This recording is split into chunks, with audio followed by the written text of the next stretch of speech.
कृष्णा, राधे राधे। विष्णु भगवान की जय हो। वैशाख मास महात्म की जय हो। आज हम पढ़ेंगे 20वां अध्याय। इससे पहले कि हम भगवान नाम का थोड़ा उच्चारण कर लेते हैं। हरे कृष्ण कृष्णा कृष्णा कृष्ण हरे हरे, हरे राम राम राम हरे हरे, हरे कृष्ण कृष्ण कृष्ण हरे हरे, हरे राम राम राम हरे हरे, हरे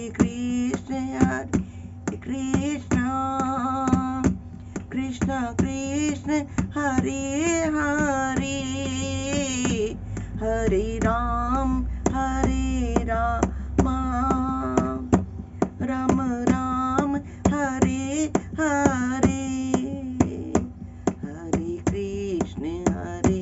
कृष्ण कृष्ण कृष्ण हरे हरे, हरे राम राम हरे हरे। बोलिए कृष्ण भगवान की जय, बोलिए लड्डू गोपाल की जय। 20वां अध्याय। व्यास कहने लगे, कल के अभ्यास में उन्होंने बताया प्राण की महिमा, प्राण को युवराज कैसे बनाया। आज जो है व्यास कहने लगे कि आगे उसका बताइए। व्यास कहने लगा, ब्राह्मण, परमेश्वर ने करोड़ों जीव रचे हैं, इनके भिन्न भिन्न कर्म और अनेक सनातन मार्ग हैं, तो इन सबका स्वभाव एक सा क्यों नहीं होता, ये जानने के लिए मेरी इच्छा है, आप बताइए। ये सुनकर शंखमुनि बोले कि रजोगुणी, सतोगुणी, तमोगुणी 3 प्रकार के जीव होते हैं। इनमें रजोगुण कर्म करते हैं, जिनसे इनकी बुद्धि पाप पुण्य मिश्रित होती है। वो पाप भी करता है, पुण्य भी करता है, और किसी कामना के निमित्त अन्य देवता के समर्पण होते हैं। अतः ये पाप और पुण्य दोनों करते हैं, जिनसे स्वर्ग और नरक दोनों को भोगकर संसार में बार बार जन्म लेते हैं। तमोगुणी जो हैं वो तमोगुण के कर्म करते हैं। वे निष्ठुर निर्दय देवताओं का पूजन करते हैं और सबसे द्वेष रखते हैं, जिससे वो बहुत दुखी रहते हैं। राक्षसों से लेकर पिशाच तक सब तामसी गति को पाते हैं। सतोगुण कर्म करते हैं। ये धर्मशील, दयावान, श्रद्धावान, पराई निंदा ना करने वाले, कामना रहित होते हैं, जिससे उधर लोक को जाते हैं। संसार में कभी कभी इन गुणों में विषमता भी हो जाती है, इसी कारण ऊंचे नीचे कर्म करने से सुख दुख के अभाव पाते हैं और प्रकृति का कभी नाश नहीं होता।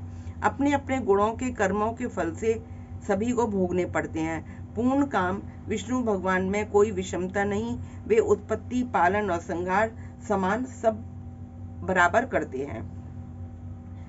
व्यास कहने लगा, हे मुनि, पूर्ण भोग वाले मनुष्यों की मुक्ति कब होती है, सृष्टि काल या अनंत काल या स्थित काल में, और इनके काल की मर्यादा कितनी है।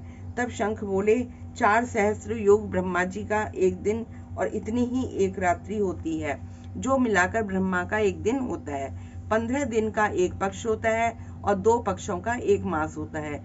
2 मास की एक ऋतु होती है, 3 ऋतुओं का एक अयन होता है और 2 अयन का एक वर्ष होता है।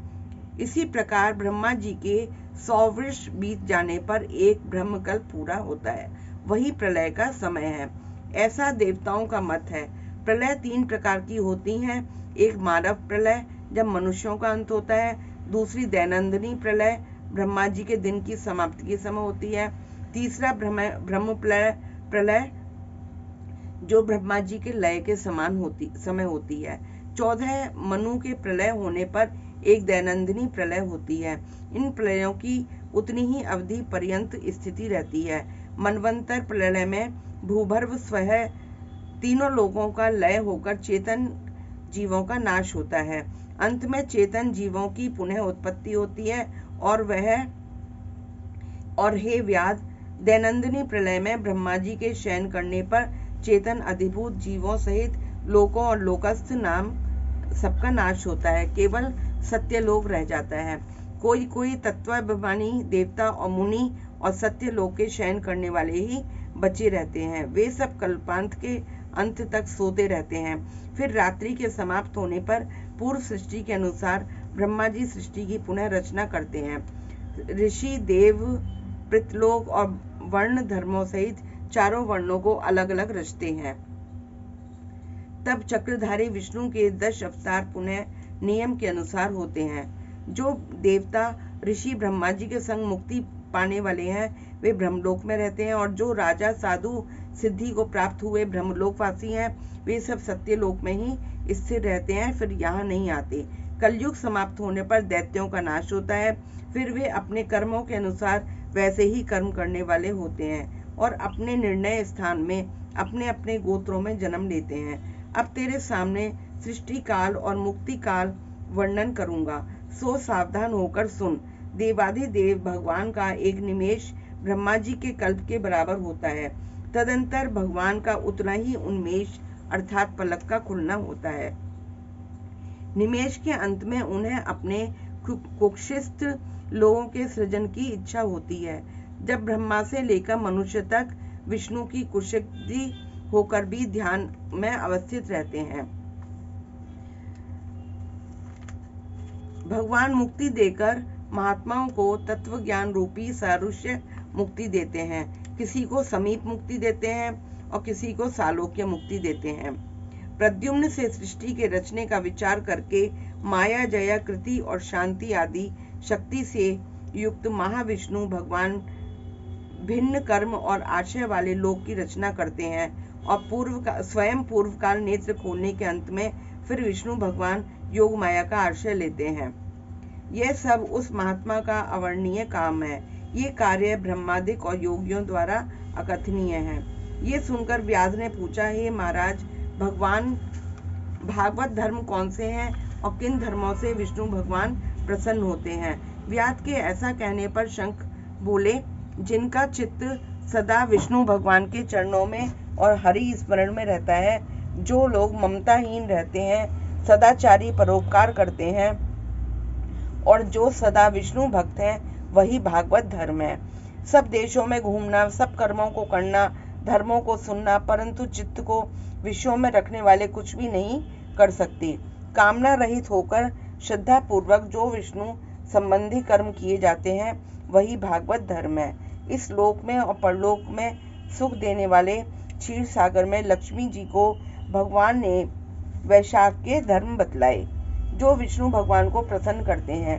धन पाकर बावड़ी, कुआं, सरोवर बनवाना, मार्ग में छाया करना, प्याऊ बनवाना, सुपात्रों को दान करना, छतरी, जूता, खड़ाऊं, सुगंधित द्रव्य, कपूर, पुष्प, तांबूल, गोरस, शहद, चटाई, कंबल, पलंग, वस्त्र, अन्न का दान और गौदान, रास्ते के थके हुए ब्राह्मणों आदि के चरण धोना, पंखे से हवा करना, उबटना करना, शरबत पिलाना, नमक मिली छाछ देना, ईख, ककड़ी और रसायन का दान संपूर्ण पापों को नाश करने वाला है। और पितृश्वरों का तर्पण करें, तेल उपटन छोड़ दें, कांसे के पात्र में भोजन न करें, निषिद्ध भोजन और व्यर्थ विवाद न करें, लौकी, गाजर, तोरई, चौलाई, बैगन, मसूर, मूली, गूलर, बेलफल, लिसोड़ा का सेवन वैशाख में भूल कर भी ना करें, नहीं तो चंडाल की योनि में जन्म लेकर 100 जन्म तक पशु बनेगा। मधुसूदन भगवान की प्रसन्नता के लिए प्रातःकाल स्नान कर विष्णु भगवान की प्रतिमा बनवाकर वस्त्र आभूषणों से सुसज्जित कर नित्य कर्म करके पूजन किया और वैशाख महात्म का कथा मन लगाकर सुना और ब्राह्मणों को भोजन करा के दक्षिणा सहित प्रतिमा ब्राह्मण को अर्पण करें।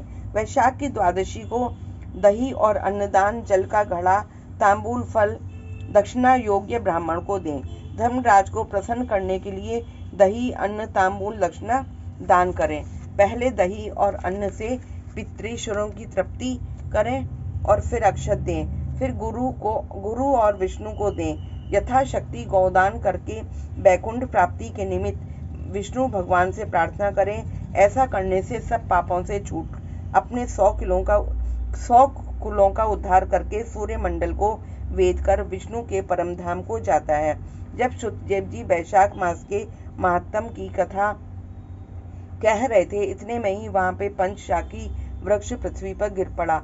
उस वृक्ष की कोटर में एक बड़ा भयंकर सांप तत्काल पाप रूपी देह को त्याग कर हाथ जोड़कर सिर झुकाकर वहां बैठ गया।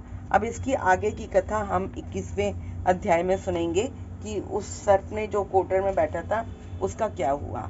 इति 20वां अध्याय संपूर्ण। जय जय श्री राधे। आज का वैशाख महात्म 20वां अध्याय संपूर्ण हुआ। आप सब लोगों को बहुत बहुत शुभकामनाएं। वैशाख मास महात्म की जय हो। हरि बोल।